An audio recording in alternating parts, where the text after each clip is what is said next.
Olá pessoal, tudo bem com vocês? Eu tenho hoje um convidado que é muito especial, por várias razões, vocês vão descobrir ao longo do papo aqui.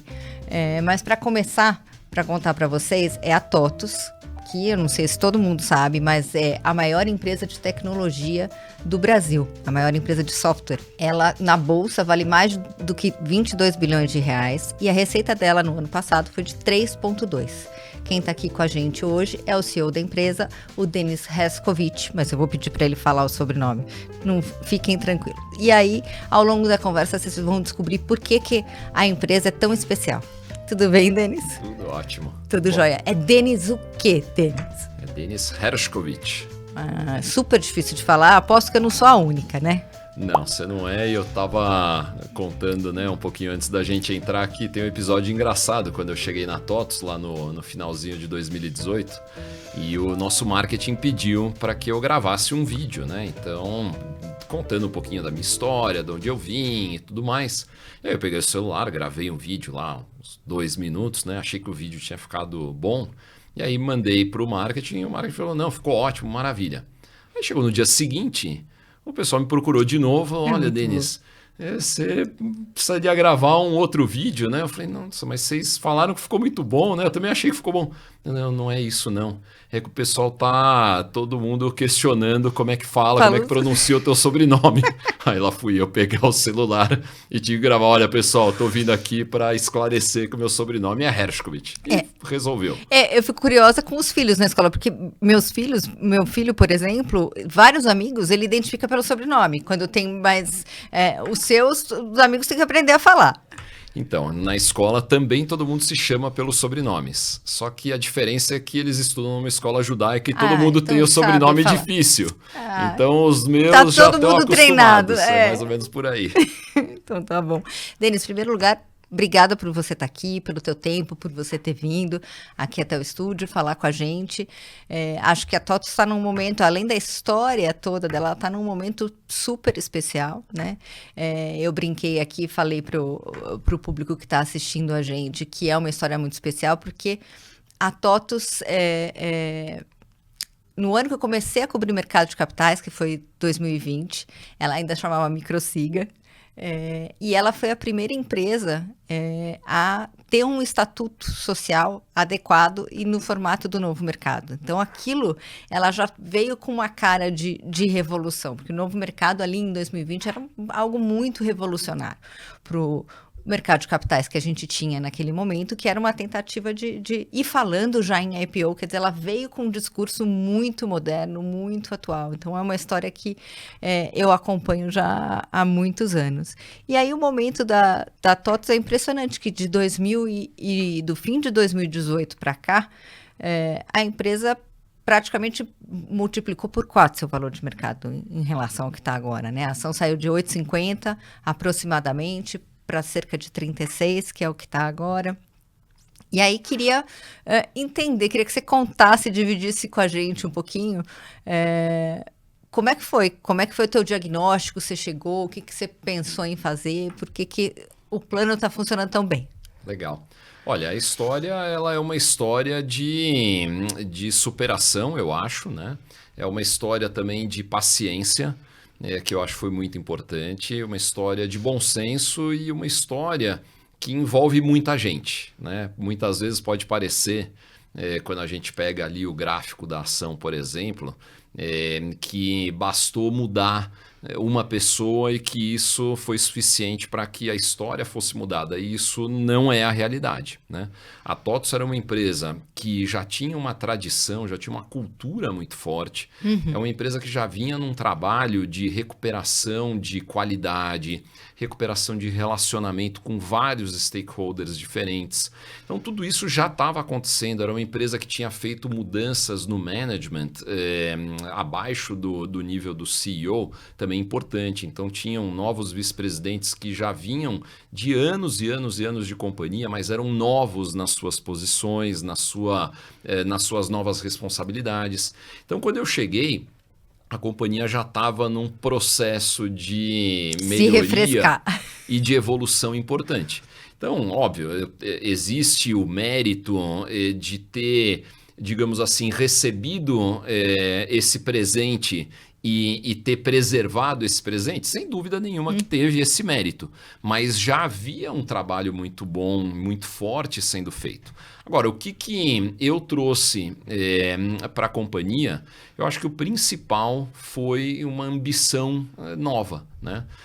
Por N motivos, a TOTVS tinha, nos anos anteriores, sofrido um pouco com crise econômica, com uma mudança de modelo de negócios, com uma tentativa de sucessão que não tinha sido bem sucedida. Então, tinham acontecido alguns eventos que tinham prejudicado um pouco realmente a performance da companhia e, ao mesmo tempo, tinham prejudicado também talvez a confiança que a companhia tinha nela mesma de continuar crescendo, de colocar planos bastante ambiciosos. E eu acho que quando eu cheguei, talvez a principal mudança que eu tenha trazido foi isso, uma perspectiva nova e uma ambição nova e muito maior. Uma vontade de fazer, né? Isso, e a partir disso, né, de uma ambição nova, aí sim vieram uma série de mudanças que eu e o meu time fomos construindo. Então, mudanças, de novo, de portfólio, mudanças de qualidade, mudanças na distribuição,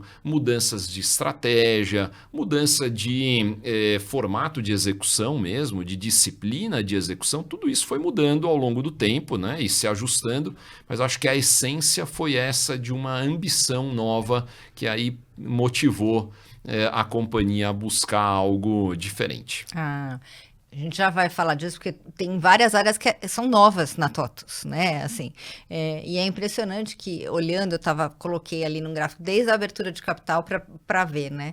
E a empresa, ela tem aquele momento ali, DataSul, que ela dobra de valor, mas aí depois ela passa anos num platô, né? Ali oscilando, ela ficou assim até 18. Então, foram 8 anos que a companhia ficou relativamente estável. Tudo bem, foi um período de 8 anos difíceis aqui de país também. A gente teve uma recessão enorme no meio disso, né? Bem dolorosa. Mas é realmente, assim, um caso de a empresa ganhou um outro astral da impressão, né? Sim. E aí, uma coisa que eu queria que você contasse um pouquinho é como é que você chegou a CEO de empresa de tecnologia, porque a gente estava conversando antes, aí você contou que você é formado em marketing, né? Eu falei, puxa vida, mas como, né? De uma coisa para você, basicamente humanas para quase de humanas para exatas, né? Sim.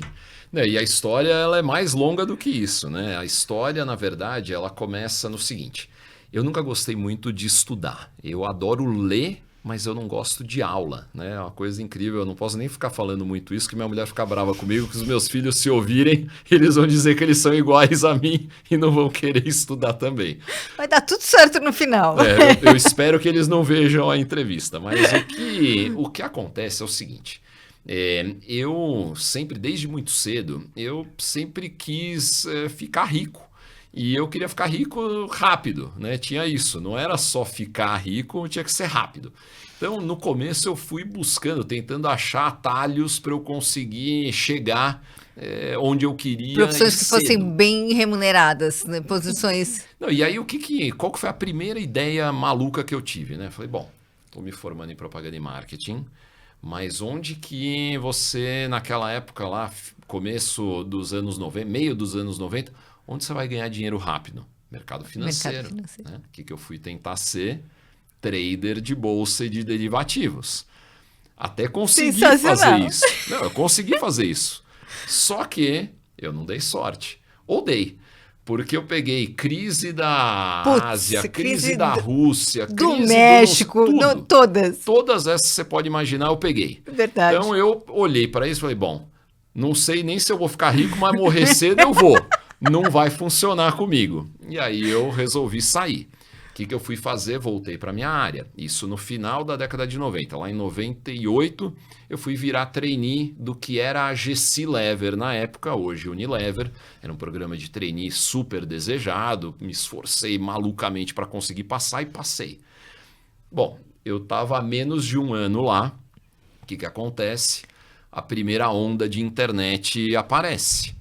E aí eu olhei para isso e falei, putz, tá aqui a minha chance de sei lá, eu estava na época com 24 anos, falei, bom, É a minha chance de virar um empreendedor. Naquela época, a palavra empreendedor acho que nem existia direito. E aí eu pedi férias, saí, montei um business plan, botei debaixo do braço e fui bater na porta de algum maluco que tivesse disposto a colocar algum dinheiro no negócio. Encontrei um maluco disposto a colocar $100 mil, pedi demissão na GC Lever e fundei uma empresa de e-commerce que se chamava Gibraltar.com. Durante um ano ela deu muito certo. Veio a bolha, o estouro da bolha da Nasdaq ali no começo de 2000, eu tive que fechar efetivamente a empresa. Mas foi ali que surgiu, foi ali que eu entrei no mundo de tecnologia. Então, desde o final de 99 para cá, que já são quase 23 anos que eu estou no mundo de tecnologia.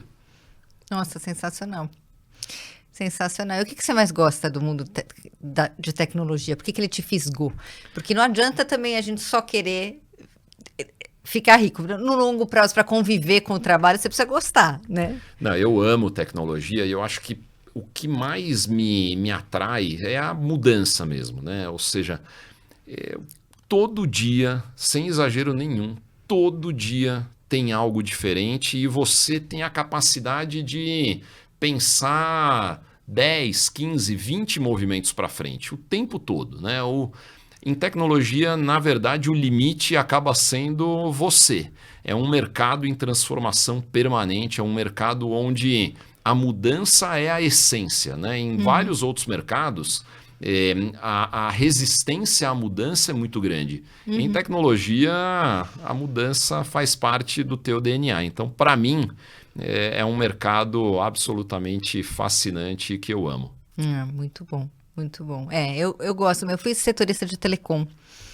E aí, na época que TOTVS e Datasul abriram capital, isso virou responsabilidade do setorista de telecom. Eu falava, gente, mas não tem nada a ver uma coisa com a outra. Mas ficou ali, tech alguma coisa e... Mas imagina que nos bancos, o analista, Era o até mesmo. pouco tempo, é o TMT. Que era telecom, mídia e tecnologia. E realmente são negócios que têm muito pouco a ver São entre bichos si. totalmente diferentes, Sim. né? São bichos totalmente diferentes. E outra história que eu lembrei muito boa de mercado de capitais com a TOTVS é que não só ela foi a primeira a ter o Estatuto do Novo Mercado, mas a fusão TOTVS Datasul foi a primeira fusão de duas empresas, de duas corporations. Então, que elas já tinham os sócios que eram... As referências, As os fundadores, referências, os sim. fundadores, com posições maiores, mas ambas não tinham controle absoluto. Então, eu lembro que na época eu escrevi uma matéria falando que era a primeira fusão democrática da história do mercado de Laércio capitais e Miguel. brasileiro. Isso, exatamente. Porque se os acionistas discordassem, não tinha negócio. Se eu não me engano, eu não estava obviamente na TOTVS, mas estava no mercado, se não me engano foi em 2008 que foi Eu acho que essa sim. transação. Acho que foi em 2008, já faz quase 15 anos. E a TOTVS, isso é algo também que me fascina na TOTVS. A TOTVS, ela sempre teve, você deu 2 exemplos, mas eu poderia dar possivelmente vários outros. A Com certeza. TOTVS é uma empresa única nesse sentido do pioneirismo. E é algo que está muito impregnado na cultura da companhia. Ela não tem medo. Ela não tem medo Isso que eu ia de falar, tentar. ela não tem medo do novo. Não, É muito, assim, não. eu me lembro do novo mercado, todo mundo olhava aquilo, as empresas já abertas falavam, não sei se eu quero, tudo bem. Aí era mais difícil, eu tinha uma estrutura de capital para mudar, né? Mas mesmo as novas, quase não tinha empresa nova. E ela tinha um discurso. Primeiro, ela tinha um discurso de mercado de capitais, olhando para o mercado de capitais, quando a nossa bolsa movimentava 300 milhões de reais dia, que era o Sim. que girava naquela época. Hoje gira quase 300 milhões na ação da TOTVS. Olha só que incrível, né? Tem dia que dá mais de 300 milhões na ação da TOTVS. Gente, é impressionante. É impressionante. Eu fico tão feliz de falar isso. Agora, sabe como é que a gente fala lá na TOTVS? O lema que a gente tem é que na TOTVS a gente é igual sendo sempre diferente. Então, de novo, isso é um traço da história, da cultura da TOTVS, trazido, obviamente, pelo Laércio como fundador, né, uma figura que é lendária no nosso mercado, mas ele sempre trouxe isso, esse lado da inovação, de ser efetivamente diferente, de aproveitar o que eu chamo, que é o fato do headquarters global intergaláctico da empresa ser aqui. Né? Isso te dá uma... vamos dizer assim, uma flexibilidade e uma capacidade de você fazer as coisas de uma maneira diferente, da sua maneira, muito grande. E a TOTVS nunca teve medo de fazer isso. Ah, muito bacana. E aí, queria ver com você o seguinte, quanto que a empresa cresceu efetivamente em receita de 18 para 21? Nossa, de Você 18 para tem isso 21... mesmo? olha, eu imagino que a gente deve ter multiplicado possivelmente a empresa por, se não foram 3 vezes, próximo de 3 Próximo vezes, disso, eu né? diria assim, umas 2 vezes e meia. E- Porque a gente também vendeu a parte de hardware da Bematec, Verdade. né? Então a gente tem que tentar fazer bases comparáveis, digamos assim. Eu acho que foi por volta disso, entre 2 vezes e meia e 3 vezes. Eu pedi para você lembrar esse número para você falar um pouquinho sobre os diagnósticos de quais áreas entrar e o que fazer, porque tem duas novas áreas que me chamam muito a atenção dentro da companhia. Uma, obviamente, a parte financeira, TechFin, né? Sim. Onde aí a empresa, que é uma empresa de software e tal, começa ali a conviver com o mercado de crédito, que é esse bicho que é bom demais, mas é difícil, né? E tem o lado também da operação de vendas, de mídia social, de inteligência artificial, para todo esse mundo das empresas que elas se relacionam com o mundo lá fora, não só com o mundo Da porta para interno. fora, como a gente fala. Da porta para fora e não só da porta para dentro, né? Então, como é que foi decidir que esses eram negócios e oportunidades que cabiam dentro da TOTVS? Porque era bem diferente do que ela fazia. É parecido, mas diferente, né? Sim. Olha, a história ela é mais simples do que parece. E ela, na verdade, vem da essência da TOTVS, que é o cliente. A gente olhou para o cliente e a gente percebeu o seguinte, bom, a gente criou, através da nossa dimensão de gestão, como a gente chama hoje, né, que é o ERP, os softwares de RH, os softwares verticais, a gente olhou para isso e falou, bom, maravilha, construímos aqui uma fortaleza, temos um determinado grau de relevância com esse nosso cliente. E detalhe, quem é o nosso cliente? Né? Qual é o arroz com feijão em termos de clientes da TOTVS? São as empresas pequenas e médias do Brasil, independentemente do setor, né? Mas principalmente empresas pequenas e médias, caras que vão faturar a partir de 10, 15 milhões de reais por ano e normalmente vão chegar até 1 bi, 2 bi. Temos cliente acima, temos cliente abaixo, sem dúvida, mas o coração está nesse intervalo. E a gente percebeu o seguinte, olha, o ERP, o RH e os softwares verticais, eles vão continuar tendo um grau de relevância grande, mas do ponto de vista relativo, com novas soluções que vão surgindo, com novas tecnologias, com muita desregulamentação que vem acontecendo em diversos mercados, proporcionalmente esses softwares dentro desses clientes podem vir a perder algum grau de relevância. E por outro lado, essas mesmas desregulamentações, como por exemplo no mercado financeiro, essas próprias novas tecnologias que facilitam muitas coisas, a gente olhou e falou, bom, do mesmo jeito que isso pode ser uma ameaça, isso também pode ser uma grande oportunidade da gente avançar na cadeia de valor do que a gente faz para esse cliente e, através disso, a gente aumentar o que a gente chama do nosso addressable market, o nosso mercado endereçável, e ganhar uma relevância ainda maior dentro desse cliente. Então, todo o desenho da estratégia, da construção do que a gente chama desse ecossistema em 3 dimensões veio disso. A gente olhar, chegar à conclusão que o que a gente fazia já era muito bom, mas poderia, em certa medida, sofrer alguma perda de relevância relativa, ou, se a gente se antecipasse, se nós saltássemos na frente, poderia ser exatamente o inverso. Um grande avanço na cadeia de valor e um crescimento muito grande do mercado endereçável. Sim, mas é um mercado também hoje super concorrido, né? Assim, onde você acha que vai dar essa história de TechFin e Fintech, que às vezes dá a impressão que está todo mundo indo para o mesmo lugar. Vai ter espaço para todo mundo? Como é que vai ser esse futuro de tecnologia financeira? Eu acho que não. Eu acho que não vai ter espaço para todo mundo. Eu acho que, sem dúvida, vai ter espaço para mais gente. Então, o nível de concorrência, de competição, ele certamente vai ser maior no futuro do que ele foi no passado recente. E mais do que ele é hoje. Mais do que é hoje. Mas eu não acho que vai ter espaço para todo mundo, porque o jogo de serviços financeiros, por exemplo, o jogo de crédito, ele é um jogo de tamanho, é um jogo de poder de fogo, né? Para você emprestar bem, você precisa ter um histórico longo, você precisa ter um funding que seja barato, que seja disponível o tempo todo, que seja flexível. Essas coisas, elas dependem de massa crítica, dependem de tamanho, dependem de experiência. Tempo, né? Sim. Então, eu não acho que vai ter espaço para todo mundo. Agora, eu acho, por exemplo, que no caso de uma empresa como a TOTVS, que não é, obviamente, um especialista em serviços financeiros, mas um dia a gente espera que se transforme, qual é o ângulo que a gente está tentando aproveitar? O ângulo do nosso cliente de software de gestão.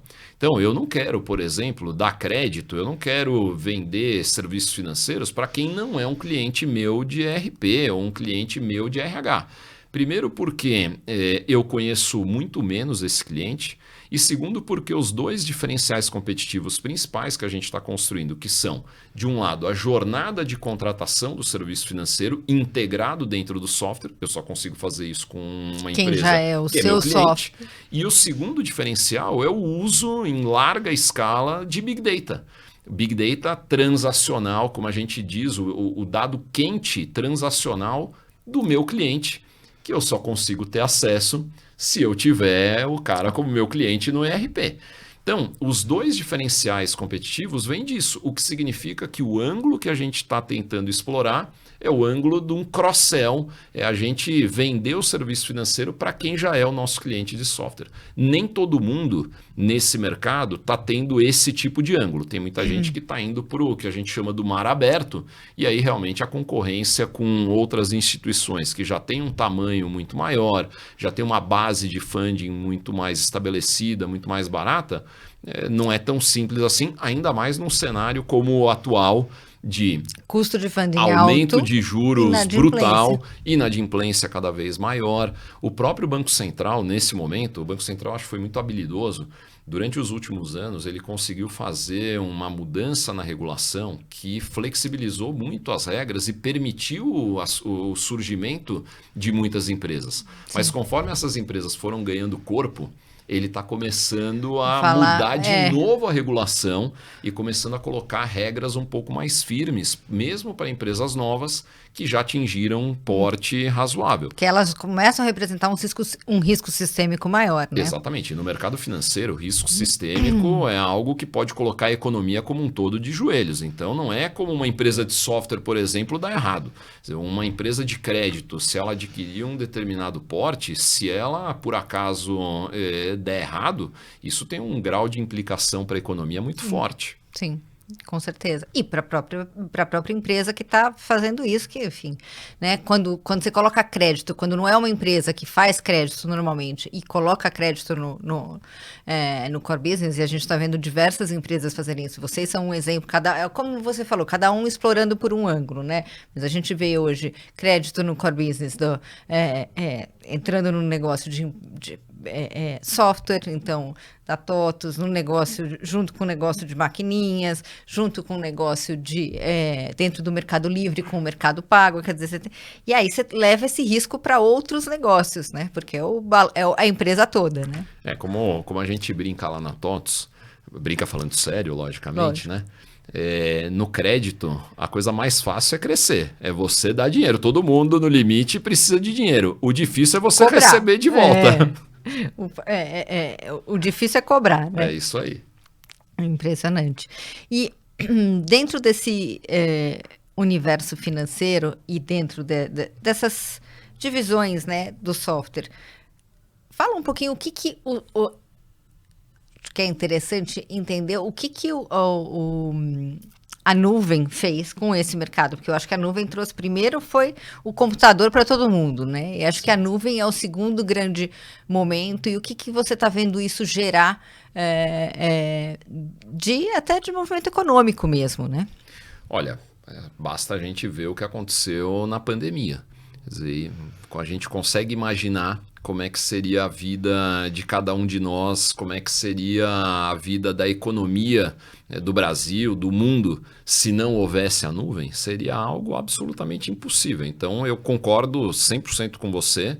Eu acho que esse movimento e essa mudança que a nuvem trouxe é algo extremamente impactante e extremamente positivo. Claro que sempre tem questões, tem riscos, pontos que precisam ser devidamente endereçados em relação a redundâncias, contingências, segurança, tudo isso, como a gente sabe, como qualquer tecnologia, como qualquer mudança, sempre tem Tá o lado... sempre em construção. Sempre tem um lado ruim da coisa, mas o saldo líquido da mudança que a nuvem trouxe é algo absolutamente impressionante e inquestionável. Do ponto de vista da TOTVS em particular, a gente também viu uma vantagem muito grande. Eu vou te dar um exemplo real. No passado, a gente, por exemplo, gastava, em média, talvez um pouco mais de 1.000 horas, por exemplo, para fazer uma implantação de um projeto padrão num cliente da TOTVS, né? 1.000 horas num projeto, quando você considera uma hora custando talvez aí R$ 250, por exemplo, é pesado, né? Imagina uma empresa de 30, 40, 50 milhões de receita, ter que pagar ali na partida um projeto de 250, 300 mil reais, por exemplo, é pesado, né? Além do tempo que leva para você executar um projeto como esse. A nuvem trouxe uma série de padronizações, uma série de vantagens que hoje, por exemplo, fazem com que um projeto na TOTVS leve entre metade e 1/3 desse tempo. Então, não só os projetos ficam mais simples, mais rápidos, mas eles ficam muito mais baratos. Você quer falar, a nuvem democratizou de alguma Sem maneira dúvida. o acesso a... Um pedaço do crescimento e da aceleração que a gente teve vem disso. A gente hoje consegue, por exemplo, na TOTVS, atingir um porte de cliente menor que num passado de 3, 4, 5 anos atrás, a gente simplesmente não conseguia por uma questão de custo. Existia o interesse da empresa, mas ela olhava e falava, putz, isso não cabe no meu bolso ainda. Hoje, a nuvem traz um acesso e uma capacidade de investimento para empresas menores muito maior. Muito maior, né? E o que para uma empresa, vocês assistem isso há anos, que é o que acontece com uma empresa depois que ela instala um software de gestão e depois que ela se organiza dessa forma, né? O que você acha que a TOTVS, como é que ela contribui, como é que ela ajuda a pequena e média empresa? Assim, o que acontece com esse negócio depois que ele instala uma inteligência ali para a gestão? Eu acho que muda completamente o jeito que a empresa opera. Passa a ter um grau de profissionalização, por um lado, de controle, de registro das coisas. Você passa a ter a consolidação e a acuracidade nas informações da empresa, que são, no final do dia, o combustível básico, né? A essência para você conseguir começar a melhorar o teu negócio. Então, já se diz há muito tempo que o que você não consegue controlar e medir, você normalmente não consegue evoluir. O que um ERP te dá de partida é exatamente a capacidade de você controlar e medir basicamente tudo o que acontece dentro da empresa. O software da TOTVS, por exemplo, na esmagadora maioria dos nossos clientes, ele controla toda a parte financeira, ele controla toda a parte contábil, toda a parte fiscal, controla a produção, controla as vendas, controla o estoque. Imagina. Controla e integra, né? Tudo. Os lançamentos, um lançamento no financeiro já é um lançamento integrado na contabilidade, integrado no teu fiscal.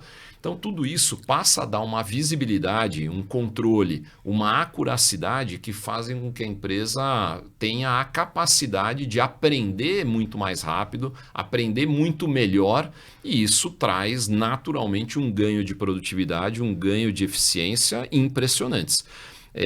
A própria pandemia é interessante também. A pandemia, ela nos trouxe na TOTVS a comprovação de algo que a gente sempre procurou, de alguma forma, medir e nunca foi fácil, que era o seguinte: a gente sempre acreditou que o cliente da TOTVS é um cliente normalmente um pouco mais resiliente, né? As empresas que usam o sistema da TOTVS são mais resilientes do que a média das empresas de mercado. E isso era difícil de ser medido. Na pandemia, a gente conseguiu... testou na pele. Testamos. Por quê?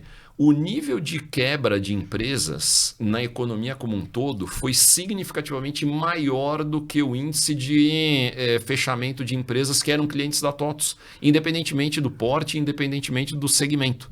Então, isso nos mostrou, conseguiu nos mostrar pela primeira vez de uma maneira concreta que efetivamente você usar um sistema de gestão e usar um sistema de gestão robusto, a gente nunca sabe se as empresas que usam são mais resilientes porque são clientes da TOTVS ou se o fato delas já serem mais resilientes as fez escolher o sistema da TOTVS. Mas independente do que... né? Não sabemos se é isso ou aquilo, mas a verdade, a realidade é que o cliente que usa um sistema de gestão mais robusto, ele tem uma resiliência, ele tem uma capacidade de sobrevivência maior do que empresas que não têm um sistema de gestão. Porque ela tem uma capacidade de controle e de saber ali que torneira abrir, que torneira fechar, muito mais acurada, né? Como você disse. É quase como, imagina um avião. No passado, o painel de instrumentos de um avião era um painel muito simples, mesmo num carro, né? Você tinha ali talvez o velocímetro e não muito mais do que isso. Hoje, você entra no carro, você tem 30 diferentes painéis mostrando diferentes informações. Tá certo e errado, né? E a gente, no sistema de gestão, num ERP, num software de RH, é exatamente a mesma coisa. Você passa a ter um painel de instrumentos brutalmente melhor do que você tinha antes. E isso te dá a capacidade de você cada vez evoluir mais nessa produtividade e nessa eficiência. Muito bom. Agora, você fez esses movimentos de aquisição. E outra coisa que entrou na agenda da TOTVS foram as aquisições, né? Que foram feitas, a empresa tinha parado com a agenda de aquisição de empresas. Você ressuscitou aí essa estratégia justamente para atacar outras oportunidades, né? Mas a gente sempre ouve que, assim, fusão e aquisição no mercado de software, ela é ótima, mas ela também é difícil, porque depois você tem que costurar tudo dentro do que você faz, porque a oportunidade está exatamente no que você falou, quer dizer, você fazer mais coisas para a tua base já, né? Como é que é essa costura e como é que é olhar e falar assim, puxa, eu vou partir para uma estratégia de aquisição, porque ainda assim é mais vantajoso do que desenvolver internamente? Como é que é isso? Vamos lá, vou começar pelo final. Tá. Toda vez a gente tem essa discussão, desenvolvo em casa ou compro? É um dilema permanente que a gente tem. O que normalmente faz a gente decidir ir para um lado, por exemplo, para aquisição e não para um desenvolvimento orgânico? É o que a gente chama do time to market, né? Tecnologia, como a gente falou agora há pouco, é muito dinâmica, a mudança ela acontece com uma velocidade normalmente maior do que em outros mercados, então esse time to market ele é muito importante, né? E muitas vezes, ou na maioria das vezes, quando esse time to market é curto, você desenvolver em casa não te faz chegar no mercado no tempo necessário para aproveitar a oportunidade. E aí a aquisição acaba sendo um atalho importante para você conseguir aproveitar aquela onda, aquela oportunidade no momento certo. Então, muitas vezes, o time to market é aquele elemento que decide se você vai comprar ou se você vai fazer dentro de casa. Se você tiver bastante tempo para desenvolver, né, se não for uma oportunidade que está para acontecer rápido, você muitas vezes vai escolher o orgânico. Quando você tem essa oportunidade sendo de curto prazo, na maioria das vezes a aquisição vai ser a melhor resposta. O mundo hoje tem espaço para longo prazo? Tem. No sentido para vislumbrar e fazer? Tem, e é interessante porque, por exemplo, você acabou de comentar que a gente voltou a fazer aquisições e um dos motivos para isso, obviamente, foi a gente estar entrando em mercados completamente novos, Techfin, Business Performance. Qual que foi a nossa cabeça, né? A gente falou, bom, primeiro Eu preciso ganhar corpo muito rapidamente, né? Eu preciso ganhar expertise muito rápido, eu preciso ter time rápido, eu preciso ter clientes, preciso ter um produto. Se eu for desenvolver isso do zero, né? A primeira vez que eu desenvolvo alguma coisa, putz, talvez eu vou demorar 2, 3 anos para fazer isso. Então nós fomos lá e compramos, por exemplo, a Supplier, que é uma empresa que já tinha quase 20 anos de mercado. Agora, uma vez que a gente trouxe a Supplier para dentro de casa, você passa a ter a capacidade de desenvolver novas coisas orgânicas, que nós fizemos. A gente lançou, sei lá, 4 ou 5 produtos novos nos últimos 18 meses, orgânicos. Alguns deles em parceria com a própria Supplier. Mas se a gente não tivesse trazido primeiro a Supplier com um M&A, a gente não teria conseguido time, expertise e não teria conseguido lançar esses produtos orgânicos. Então, uma coisa no final acaba costurando, vou usar a tua expressão, com a outra. E aí, entrando no restante da tua pergunta, né? Como é que a gente organiza tudo isso, como é que a gente integra tudo isso?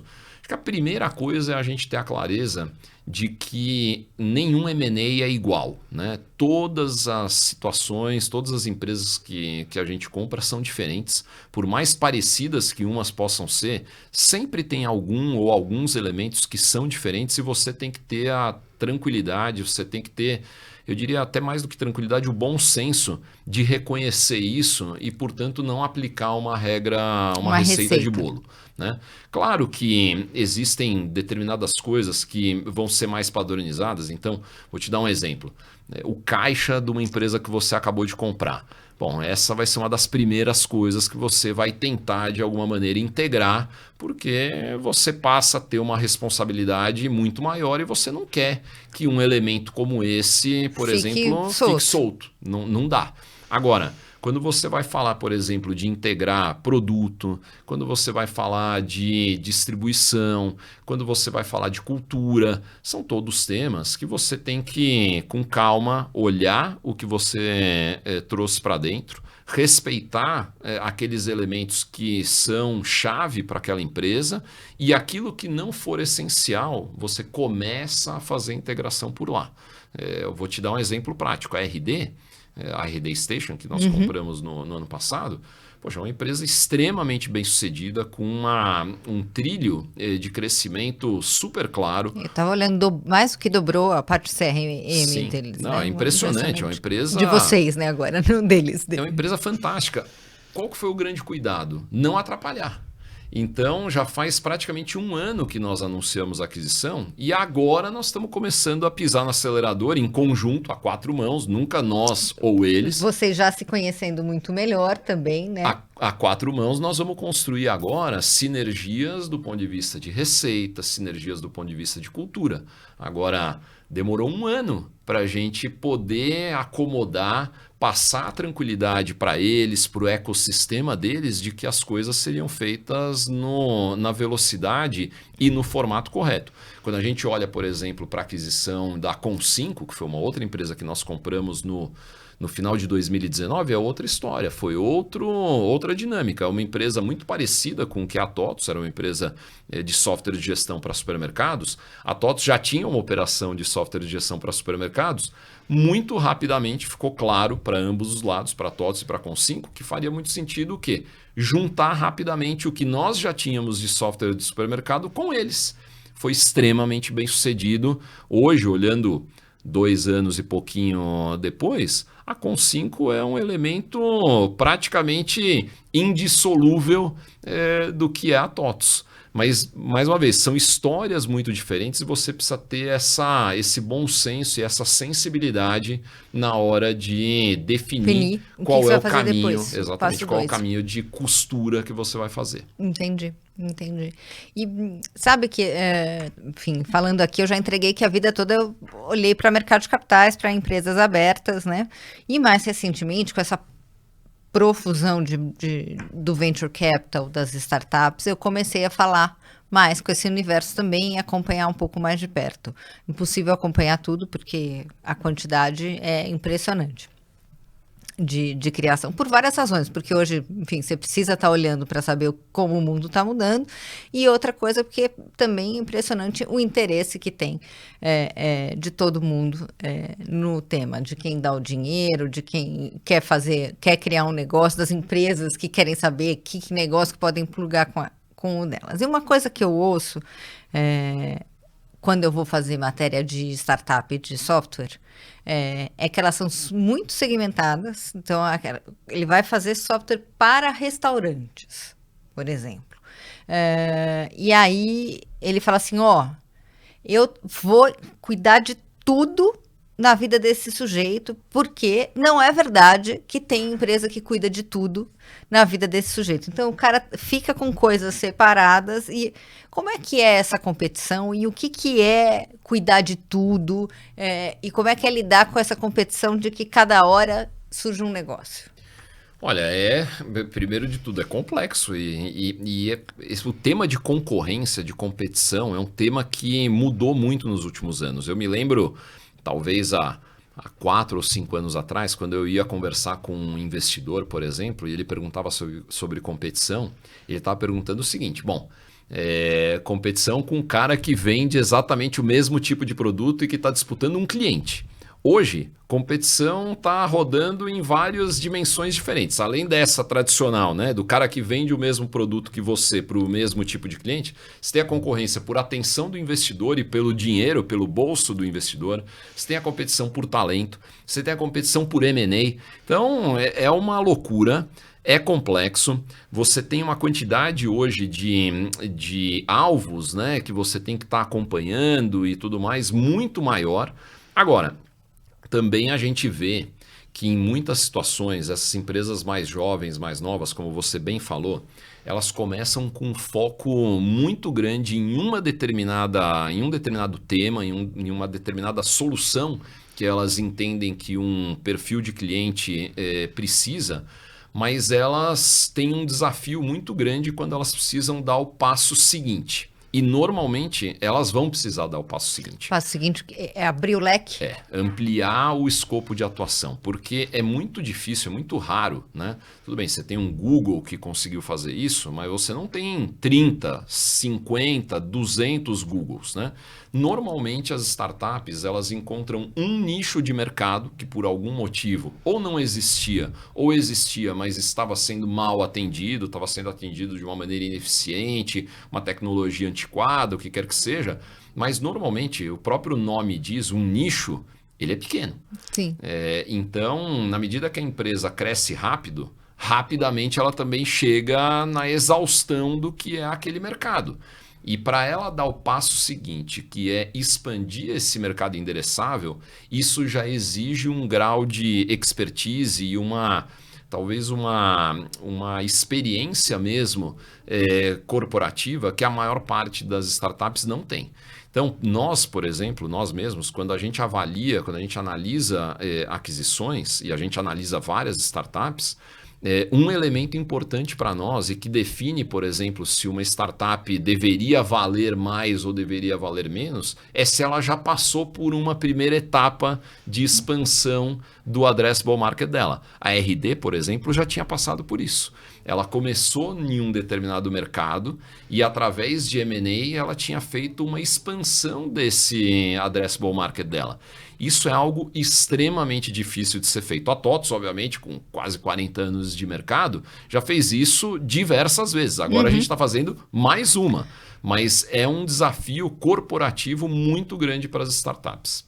Interessante, porque a questão é que o Brasil, pelo tamanho, pela escala que ele oferece, aliás, só São Paulo, porque a quantidade de empresas que eu vou ouvir, que estão realmente começando, que estão ali na fase dos primeiros aportes, assim, o foco é São Paulo, né? 11 milhões de pessoas, é um país, né? 14 milhões de pessoas. Realmente já é um país, né? E aí você tem uma escala para começo muito significativa, né? Só que para você sair disso, então qual que é o futuro dessas empresas? A maioria delas você acha vão virar alvos de aquisição? Eu acho que sim, eu acho que uma parcela bem importante delas já é alvo, várias já foram compradas, então acho que sim, a maior parte de alguma maneira ou vai se juntar entre elas mesmas para ganharem massa crítica e poderem competir de uma maneira mais forte, né, ou vão ser absorvidas realmente por empresas listadas ou por outros tipos de empresas. Eu ia perguntar isso porque assim, a sensação que eu tenho é que a velocidade das coisas talvez não dê tempo mais de uma empresa, assim, como é que uma empresa vai fazer para ela crescer do nada? Eu fico muito curiosa hoje olhando as startups, porque assim, o mundo, o dinheiro está concentrado naquilo que é crescimento e não no que é estabilidade. Então, assim, antigamente os investidores olhavam para a estabilidade, pensavam no dividendo, uma empresa saudável para aguentar a crise, né? Agora, se a empresa não tem uma história, não é um discurso, né? Não apresenta crescimento, que é o que eles querem ver, não tem dinheiro. Sim.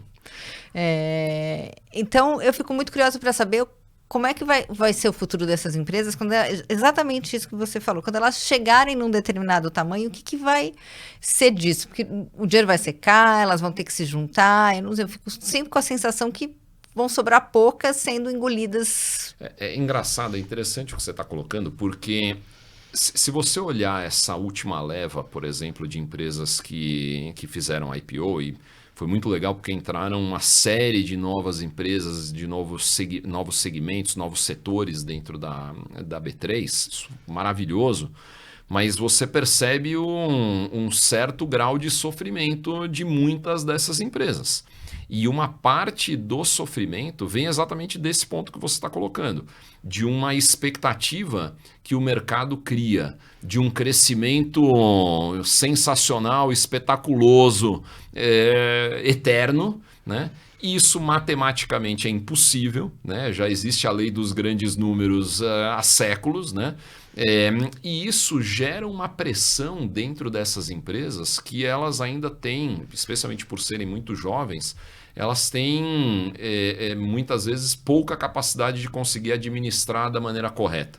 E aí você começa a ter gaps de entrega mesmo, né?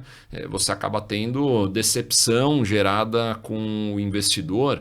Então, muitas vezes as empresas elas acabam colocando realmente o carro na frente dos bois, e isso muitas vezes faz com que elas se fragilizem e se tornem alvos antes da hora, inclusive. Antes da hora, né?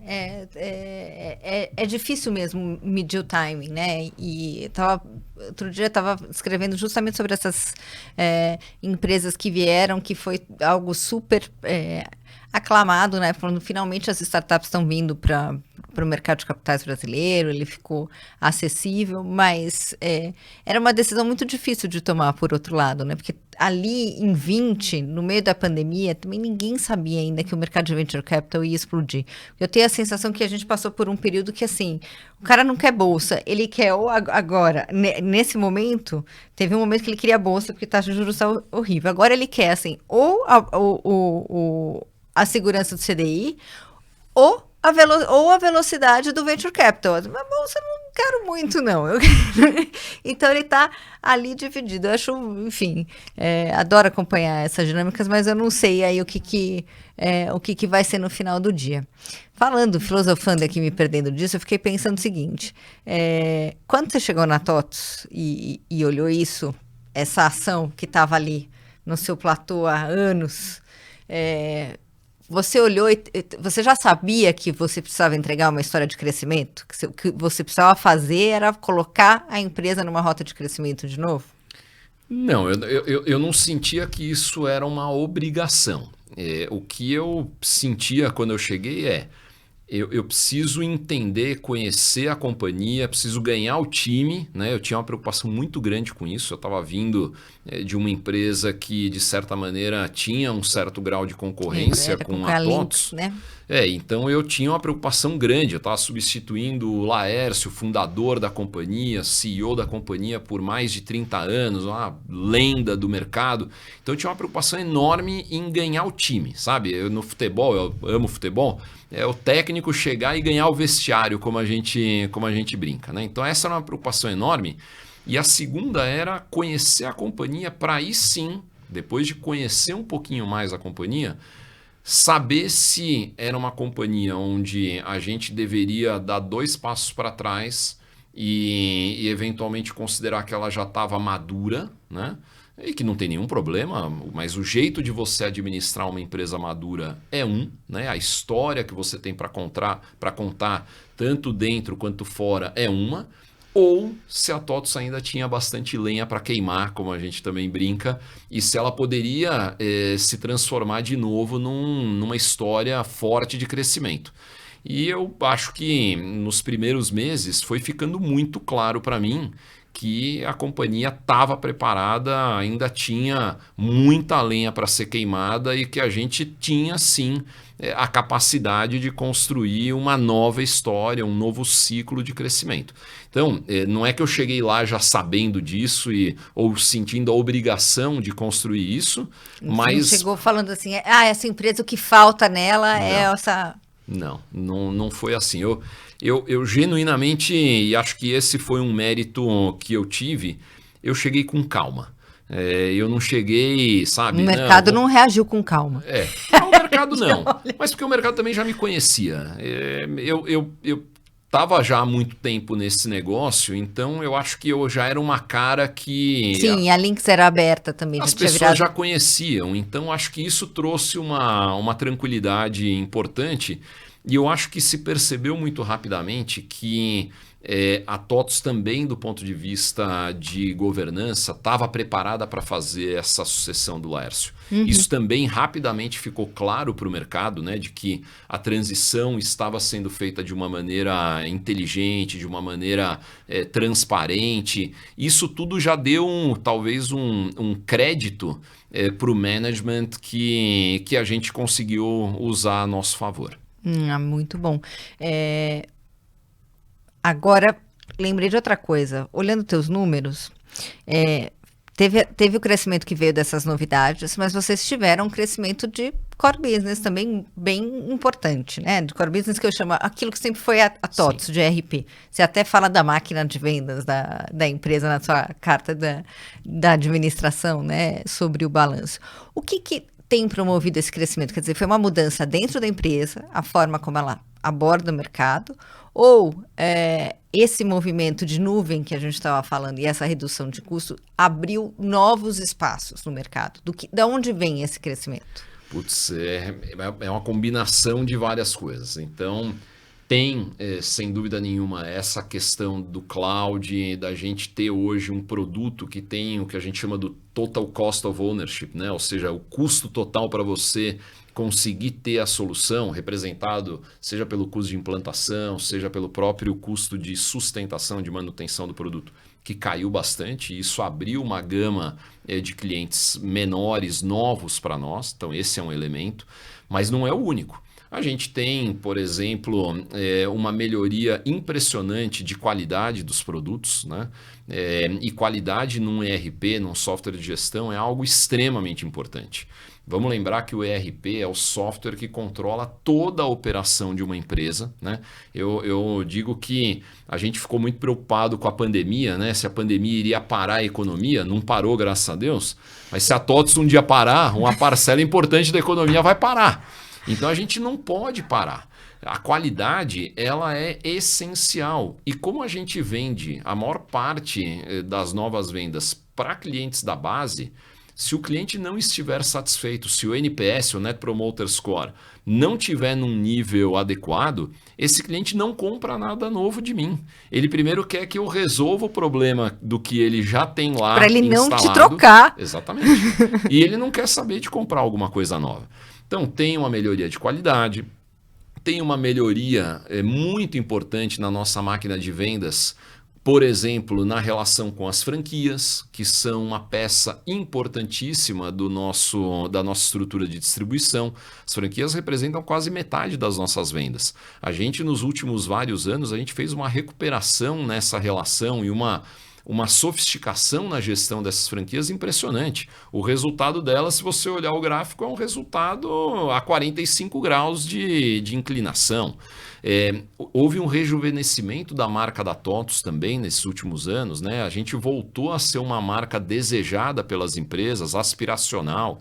A gente teve uma mudança de estratégia, uma mudança de ambição, o ritmo de execução mesmo, a disciplina de execução da companhia também mudou. Então, acho que todos esses elementos, a combinação de cada uma dessas coisas, fez a gente conseguir revitalizar e acelerar esse crescimento do nosso core, como você falou, muito importante. Já são, se eu não me engano, já faz um pouquinho mais de 3 anos que a gente cresce a 2 dígitos organicamente na nossa receita recorrente, por exemplo. É algo que provavelmente há algum tempo atrás ninguém poderia... Não, e ninguém acreditava. Nós mesmos dentro da companhia, eu me lembro perfeitamente, a gente tinha seríssimas dúvidas se a gente conseguiria fazer isso. No último trimestre, o 4º trimestre de 2021, a gente entregou um crescimento orgânico de receita recorrente de 25%. Uma coisa inacreditável para uma empresa do tamanho que a TOTVS já tem. Né? Exato, e com o market share que a gente já tem. É isso que eu ia te perguntar. Quanto é que está o market share hoje da companhia?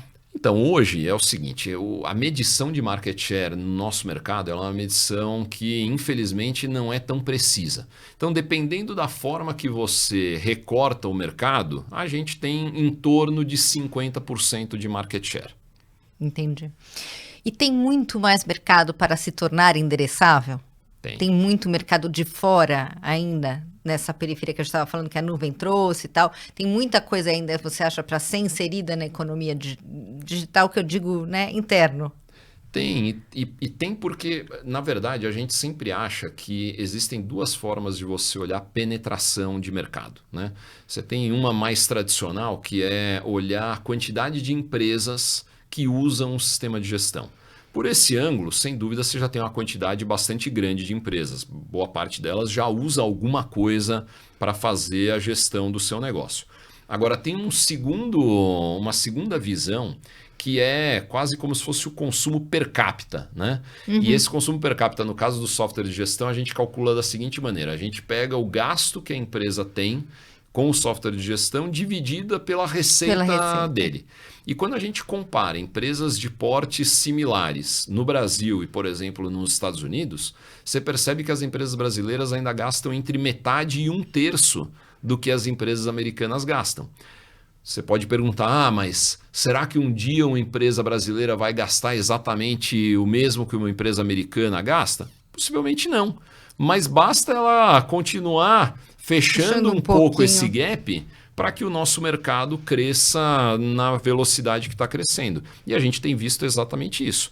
Na medida em que e-commerce, omnichannel, digitalização, todos esses temas se tornam temas de vida ou morte para qualquer empresa, o software de gestão é um elemento de infraestrutura, de essência, para as empresas poderem aproveitar e surfar esse tipo de onda.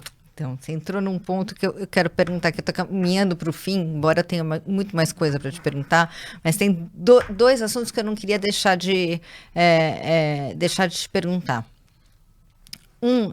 Você falou do que acontece com a empresa, e você brincou também da pandemia, que se a TOTVS para. A gente está cada vez mais dependente de tudo isso. Agora a gente fala do metaverso, que é uma vida paralela que vai estar acontecendo ali, além da nossa... Isso no universo da tecnologia, na tua cabeça, o software vai estar na vida das pessoas até que, assim, vai chegar um momento em que eu tenho o controle da minha vida quase que unificado? Eu acho que sim. Eu acho que, principalmente para os indivíduos, né, o custo de adoção de tecnologia é mais baixo. Então, eu acho que essas coisas são até mais rápidas. Para as empresas, né, o custo de adoção de tecnologias novas é mais alto. Por isso que muitas vezes as empresas demoram mais para colocar determinadas coisas.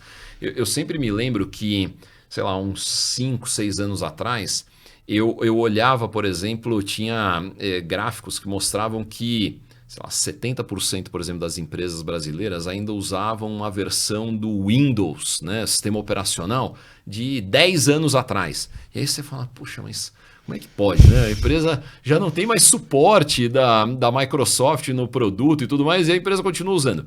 Porque o custo de adoção por uma empresa, por um negócio é maior. Mas é uma questão de tempo. Mais cedo ou mais tarde essas coisas chegam. E na hora que você percebe que a tecnologia te traz mais eficiência, te traz mais produtividade, te abre campos e espaços e oportunidades que você não tinha, e ao mesmo tempo, se você não fizer e o teu concorrente fizer, você está correndo o risco de sobrevivência, é uma questão de tempo para que isso avance, aconteça cada vez mais. Então, sim, eu acho que...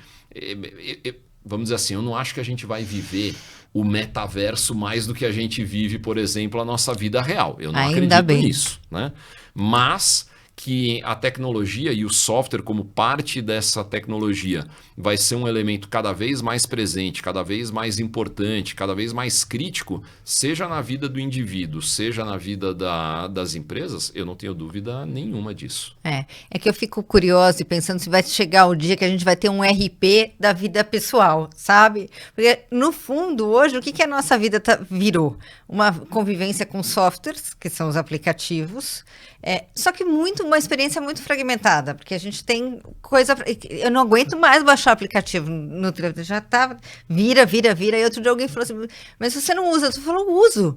O pior de tudo é que eu uso, porque aí tem o do hospital, quando você vai para o hospital, que tem o check-in, que tem não sei o quê, o do convênio médico, que tem o não sei... Você usa. Então, a nossa vida individual, ela está muito fragmentada ainda. Ela não está a vida de uma empresa que você abre ali o seu TOTS, o seu dashboard. O seu dashboard e você vê tudo. Não, né? Aqui ainda está... Eu falo, gente, quando é que a gente vai evoluir, então, para um momento em que a gente tem um RP da pessoa, né? Olha, provavelmente vai ser um dashboard chinês que vai aparecer. Do jeito que as coisas estão caminhando, você vai ter que aprender chinês ali para ver o seu dashboard. Bom, o maior incentivo está lá, né? O tamanho do mercado. E outra coisa que eu queria te perguntar é sobre o papel do conselho. Quer dizer, como a TOTS justamente tem essa história de governança muito marcante no mercado de capitais brasileiro, o que teu conselho, como é que o teu conselho de administração ajudou neste processo de transformação? O conselho ele tem um papel absolutamente fundamental, né? Ele tem um papel desde, por exemplo, de escolher quem seria o sucessor do Laércio, né? Então, eles participaram ativamente da minha chegada, né? Eu, obviamente, conversei com o Laércio, mas conversei com praticamente todos os conselheiros, mais de uma vez, inclusive, né? Então, tiveram um papel essencial nisso. E toda a estratégia da companhia, ela é discutida dentro do conselho, né? O conselho da TOTS, ele é um conselho hoje de 7 membros, para você ter ideia, 6 deles são independentes, né? São pessoas de backgrounds diferentes, de idades diferentes, de histórias mesmo muito diferentes, visões, percepções muito diferentes, e tudo isso agrega um valor muito grande. Além de tudo isso, você tem um elemento também do conselho de, ao mesmo tempo, te desafiar sempre a dar aquela milha extra, né? aquele esforço adicional. Então, eles sempre têm aquele papel de, mesmo quando você entrega alguma coisa muito boa, eles sempre falam, olha, mas aqui, ali, poderia ser um pouquinho melhor, um pouquinho a mais, mas também ele tem um papel de compartilhar as responsabilidades. O papel, por exemplo, do CEO é um papel muito solitário, né? Eu tenho um time maravilhoso de vice-presidentes, por exemplo, maravilhoso. Eu compartilho com eles praticamente todas as ideias e decisões, sem dúvida. Mas a responsabilidade do CEO, o papel do CEO é um papel muito solitário. E o conselho, nesses momentos, ele tem um papel de apoio e de dividir essa responsabilidade e dar segurança para o CEO de que o caminho que está sendo escolhido foi bem discutido, de que ele não está fazendo uma loucura muito grande. E eu acho que na TOTS exatamente por essa experiência e por essa longevidade que o nosso conselho tem, a gente consegue gerar um equilíbrio e um balanço nessa cobrança por um lado e nesse compartilhamento de responsabilidades muito importante. Então, eu diria para você que o conselho tem sido e vai continuar sendo um elemento super importante na performance, na preservação desses resultados que a gente vem entregando. Interessante. A gente viu muito essa proximidade, que para a gente do lado de fora, a gente não assiste tanto essa relação, né? Mas sim, a TOTVS tem um processo ali de evolução de conselho também super interessante, uma história muito bacana. Mas a gente assistiu muito do lado de cá, isso no episódio da Lynx, né? Essa troca entre conselho e administração, que teve que ser um momento muito próximo, né? E a gente percebe ali naquele episódio todo, a gente percebe o quanto o conselho, é o que você falou, o conselho muitas vezes parece juiz de jogo de futebol, né? Quando ele aparece muito... provavelmente não é um bom sinal, né? O melhor é quando ele passa meio que despercebido. E o conselho da TOTVS, ele, mesmo durante todo aquele episódio, ele compartilhou absolutamente tudo, participou de tudo, mas você percebia um grau de serenidade no conselho da TOTVS muito forte. E não necessariamente empresas que não tenham o mesmo grau de governança, não tenham a mesma longevidade, talvez, nesse processo todo, o conselho muitas vezes tem que ter um papel um pouco mais forte, e isso não necessariamente em determinados momentos é o ideal. O melhor é ter um conselho, como a gente tem, absolutamente equilibrado e que na maioria das vezes, para quem está olhando de fora, ele passa essa serenidade, essa tranquilidade muito grande, que é, na minha visão, a forma mais correta, mais benéfica que um conselho pode agregar valor para uma companhia listada, especialmente numa corporation como é a TOTVS. Como é a TOTVS, né? Última pergunta, você ficou frustrado por não ter comprado a Lynx? Olha, se eu disser para você que eu não queria, eu tô mentindo. A gente entrou e queria sempre um bocado. a gente sempre entra numa disputa para ganhar. Para ganhar. A gente nunca entra para perder. Agora, se você me perguntar, olhando em retrospectiva, se isso fez diferença do ponto de vista do que a gente queria construir, do que a gente queria conquistar, graças a Deus não. Conseguimos fazer uma série de outras coisas, conseguimos comprar a RD Station, por exemplo, no meio do caminho. Então, eu diria para você que, como qualquer aquisição, eu sempre digo isso, se uma aquisição for um caso de vida ou morte, alguma coisa está errada. Normalmente, uma aquisição ela tem que ser algo muito legal, mas você sempre tem que ter a possibilidade, a capacidade de dizer não. Se o preço estiver errado, não. Se o processo estiver errado, não. E o caso da Lynx foi exatamente isso. Dissemos não para o processo, para o formato em que aquilo foi conduzido, e dissemos não quando se achou que a gente deveria colocar um preço diferente. E está tudo certo, vida que segue. Muito bom, muito bom. Vida que segue. Tá bom. Denis, obrigada por você ter vindo. Dava para perguntar aqui mais um monte de coisas. Obrigada pelo seu tempo, por compartilhar aí toda essa experiência que você já acumulou ao longo da vida e esses 3 anos aí de TOTVS. São 3 cheios? Deixa eu ver, 19, 20, 3 cheios, 3,5. Vou fazer 3,5. Eu que agradeço, foi um enorme prazer, pena que a gente não pôde continuar por mais tempo. Obrigada. Obrigada, pessoal, por vocês que assistiram até o final. Volta para o próximo, daqui 15 dias, não esquece, tá bom? Obrigada.